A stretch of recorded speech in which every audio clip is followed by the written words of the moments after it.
Ya está con nosotros nuestro primer invitado, se trata del doctor Óscar Rocha Alfaro, a quien es un placer presentarlo. Hace tiempo que no lo teníamos aquí y es interesante siempre hablar de política con él en virtud de su experiencia, obviamente en el campo popular de lo que es el territorio provincial. ¿Qué tal, doctor? Buenas noches, bienvenido. Gracias por estar acá. No, por favor, gracias por invitar, Mónica. Siempre un placer compartir. Doctor, este llamado al diálogo que hace el gobierno provincial, teniendo prácticamente una postura firme, ¿es un maquillaje a la apertura de esa convocatoria? Y paréntesis aparte, es como que los partidos que son del frente dicen no queremos paso y los otros plantean la disidencia. A ver, me parece que todo diálogo político es absolutamente saludable. Es decir, y que parta las iniciativas del propio gobierno me parece que también resulta auspicioso. En un año no electoral en términos cuantitativos, porque el 2022 no es un año electoral, pero ya se instala en los medios ya la llegada inminente de elecciones, tanto a nivel nacional, que las elecciones a nivel nacional son en agosto y octubre del 2023, pero uno prende la televisión y los grupos ya están armando, que se juntan, que precandidatos presidenciales nacionales. Y obviamente eso también pasa en la provincia con la sospecha del adelantamiento claro y concreto de una elección provincial. Quizás por eso quedamos inmersos en que no hace falta que cambien las reglas electorales. A ver. Para usted no hace falta cambiar las reglas electorales, con lo cual iría en contra de lo que dice el presidente de su partido. Yo creo que sí hace falta cambiar las reglas electorales.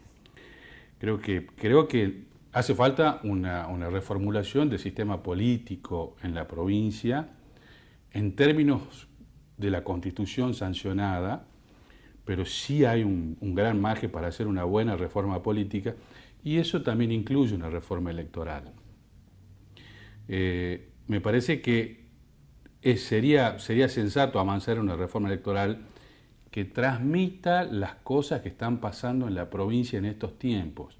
Lo escuchaba con atención, por ejemplo, al presidente del Partido Felicidad, decía Sabadini, que le preocupa el piso que tiene para el reparto de cargos la ley. Esa ley es la 6444. Con lo cual no podrían participar en una elección general.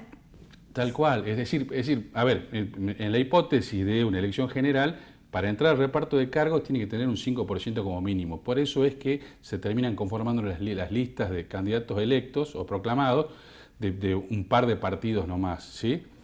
Me parece que yo comparto que hay que reformular ese artículo, creo que también hay que avanzar en ciertas sinceridades, digamos, ¿sí? Por ejemplo, en la categoría municipal. Bueno, pero estamos hablando de algo que hoy es imposible de plantearlo teniendo en cuenta que venimos de una reforma de la Constitución y no creo que el gobierno tenga la voluntad de hacer una reforma electoral a través de la legislatura. De hecho, que suspender las PASO significa una decisión legislativa, es decir, la van a tener que plantear. Derogarla o suspenderla es una decisión legislativa. Bueno, pero estamos hablando de un punto que es afín al gobierno, no al resto de los partidos que justamente están planteando esto que usted dice, ¿no? Hay partidos que no tienen el caudal de votos suficiente como para ir a una elección general. Sí, digamos, para la general sí, por ahí quedan en las PASO, pero digo, yo no quiero circunscribirme como si las PASO fuera una norma electoral diría primigenia. Si volvemos a nuestra historia de la década del 90, Mónica, si las PASO de hoy tienen institutos jurídicos electorales de la ley de lemas que rigió en la década del 90, la ley 6618. Entonces, si vamos a hablar en serio, tomemos el régimen electoral de la provincia, que es la ley 6444, veamos qué dice la ley 6618 y veamos qué dice la 7697, que es la ley de primaria. Y en función de eso, sinceremos la situación. En este sinceramiento, ¿qué debiéramos hacer? Digo, ¿por qué? Porque ahí hablan, es decir, las colectoras que hoy se hablan, es la ley de lemas, eso nació en la ley de lemas.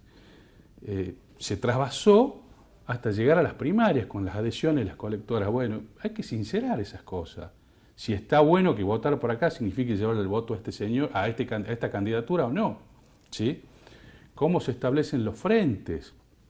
Hoy, la ley de primarias vigente en la provincia le ha dado una preponderancia a los reglamentos electorales que no se conocen, porque esos reglamentos son oscuros, hechos dentro de los frentes, y entonces habilitan que la lista K no compite en esta categoría en tal municipio, pasa derecho, pero no, hay una deformación también de la ley de primarias en la provincia muy importante y que ha hecho gravitar otros instrumentos por encima hasta de la ley. ¿Estos vicios hay en otros lugares? Sí, lo tiene Buenos Aires, sin dudas, con las adhesiones, las colectoras, sí, sí, sí. Ahora, lo que usted está diciendo es que tenemos que reformular la ley, pero teniendo en cuenta todo esto. Para usted habría que hacer... un nuevo régimen electoral.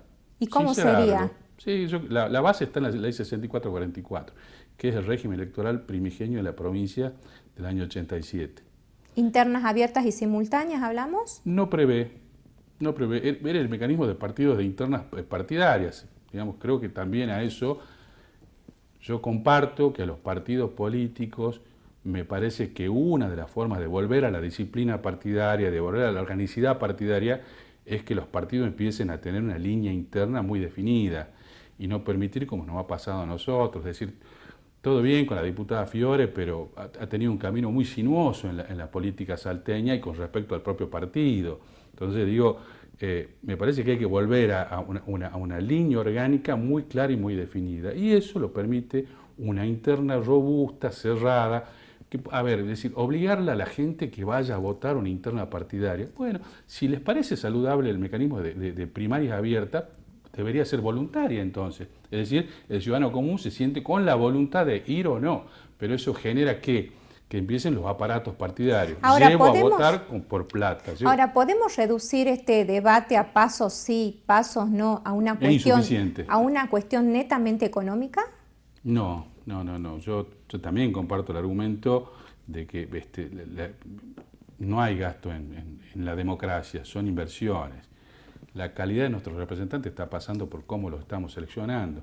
Cómo los estamos seleccionando y mediante qué instrumentación. Ahí llegamos a voto electrónico, que es el otro punto, paso y voto electrónico. No confundamos sistema electoral con instrumentación electoral. La instrumentación es el voto. Es el voto, ¿sí? Y el sistema electoral es un tema mucho más amplio que incluye cómo se elige por mayorías y minorías, por dónde, bueno, hay que definir todas esas cuestiones jurídicas electorales para entender cuál es la mejor representatividad. Ahora, ¿tenemos un cuerpo político en condiciones de sentarse a debatir estos temas? Porque cuando uno hace referencia a quienes manejan electoralmente algunos temas, nos reducimos a 5 o 6 personas en la provincia y que justamente a veces no las vemos en las mesas de diálogo.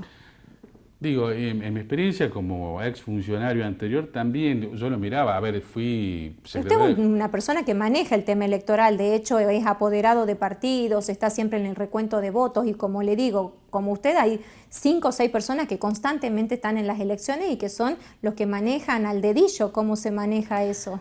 Por eso decía, gracias Mónica, pero decía que, digo, por ahí me pasó en la gestión anterior que le daban prioridad a los instrumentos legales que salían hasta del propio tribunal electoral. Digo, en desmedro de lo que podía producir una legislatura o podía producir el propio Poder Ejecutivo, etcétera. No había un debate, no había un intercambio de ideas, sino, digamos, el pulso del poder. Ese es un gran tema, es decir, bueno, ¿cuál es el pulso del poder hacia el futuro? ¿Y cuál es el pulso del poder del gobernador Sáenz para usted hoy? Yo creo que el gobernador, es decir, partiendo de que ha sido un hombre que se ha hecho a sí mismo, es lo que se llamaría un self-made man, es decir, a comenzar desde ser administrativo en el Senado de la provincia a ser el gobernador de la provincia, ha hecho un curso de honor enorme, que no lo han tenido los gobernadores anteriores. Ellos han partido de otros lugares mucho más acomodados, digamos. Me parece que eso le da un plus de conocimiento muy, muy amplio y yo lo considero un hombre demócrata. Y siendo un hombre demócrata, entiendo cuando él plantea la necesidad de que los partidos definan sus propios candidatos, que quiere partidos que tengan una definición y una línea como tenían en antaño.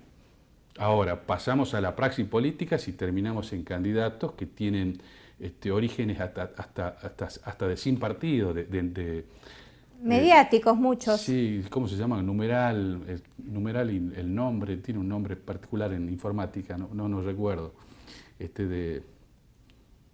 ahí no me sale. Y no importa, y hablando de eso, ¿cómo ve usted, no, estos armados que se están haciendo donde más vale...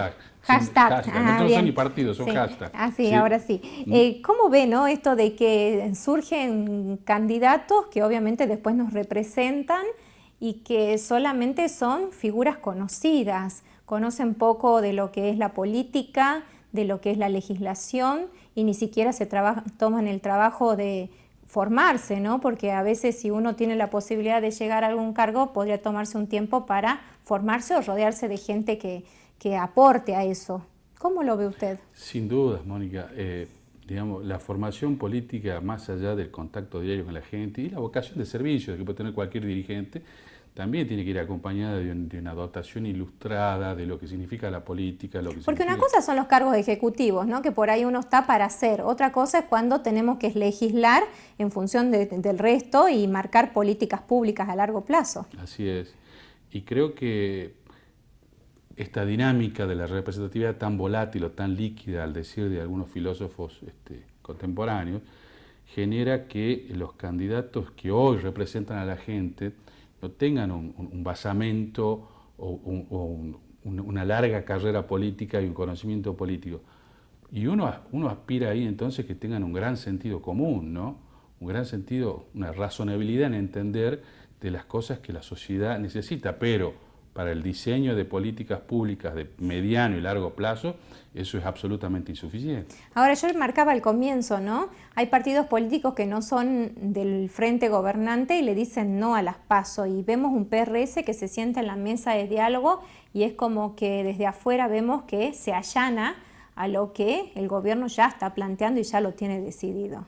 La verdad que desconozco, no soy miembro del Comité Central y no participé en la deliberación de que tomó esa postura la moción que llevó el PRS en el seno del Ministerio de Gobierno. Sí tuve un debate en mi Comité Capital escuchando las posiciones de los dirigentes barriales. ¿Y qué dice el dirigente barrial? ¿Quiere las PASO o no quiere las PASO? No quiere las PASO ni quiere voto electrónico. Y ese documento le hice llegar al presidente. Ahora, ¿cómo se plantea el PRS para las próximas elecciones? ¿En un frente con el gobernador? No lo sé. Yo creo que ha sido muy auspicioso el frente con el Partido Salta Independiente, con un partido provincial novel, joven, con vigor, con crecimiento político.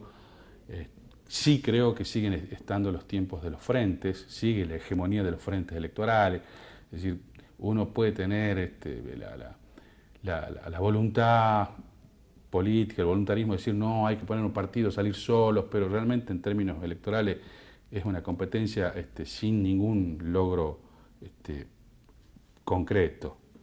Me parece que en ese sentido hay que integrar un frente. Yo creo que el frente con Salta Independiente fue auspicioso y creo que sería un camino que habría que seguir avanzando. Ahora, usted hace rato hacía mención a el perfil que tuvo Cristina Fiore dentro del partido y cuando estaba ella acá nos decía que no es que ella haya cambiado de partidos políticos, sino que fue en virtud de los acuerdos que fue haciendo su partido que ella fue tomando esas líneas políticas. ¿Es así? ¿El Partido Renovador de Salta fue tan ambivalente en los últimos años como para ir cambiando de figuritas políticas?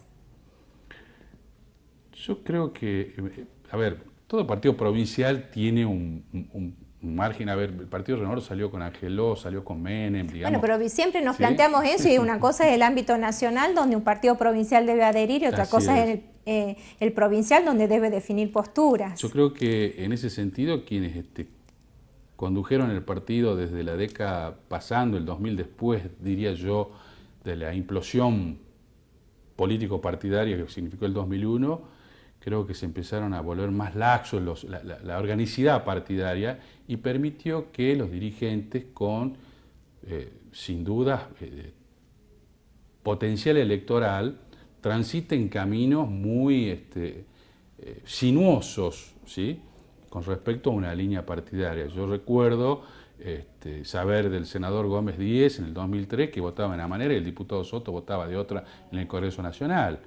Y eso pasó en el 2003, después 2005, creo que eso se profundizó y dejó a los dirigentes con ese plus de manejo y maniobrabilidad, digamos discrecional. Usted, por el recorrido que hace por la provincia, tiene la visión de lo que pasa en Capital y de lo que sucede en muchos municipios de la provincia. ¿Cómo ve la gestión de Gustavo Sáenz? Yo creo que es una gestión, creo que hay una gestión, diría yo, fáctica desde el Poder Ejecutivo, de gestiones que se consiguen, de obras y de recursos que se consiguen. Veo algo que se plasma en la capital. Lo del interior es más complejo, porque en definitiva uno puede decir Rivadavia siempre ha sido un lugar olvidado y hay que tener un permanente monitoreo, y Nación monitorea y provincia monitorea también, pero no se ven los logros más rápido de lo que uno desearía. Pero creo que hay una falta de encaje entre lo que se logra y lo que se logra en términos teóricos y cómo se plasma en términos fácticos. Dicen que la circunvalación, no, la autopista Pichanal sigue rota, Pichanal, Orán, hace 15 años, en 2007 comenzó eso, y sigue sin poder culminarse y ya también rompiéndose. Ojalá que lo que viene para la minería, para la salida por Sico, sea algo sustentable en el tiempo, porque el movimiento que va a tener eso va a ser impresionante. Y hay que cuidar la circunvalación, la ruta 51 y todo lo que significa la logística. Hay que tener una infraestructura permanente en el lugar para poder sostenerlo y brindar un buen servicio. Si no, y una planificación. Creo que eso nos está faltando mucho en la provincia, en la ciudad, la planificación. Doctor Oscar Rocha Alfaro, gracias por su tiempo. No, gracias a ustedes por la invitación. Hacemos una pequeña pausa, ya estamos con ustedes.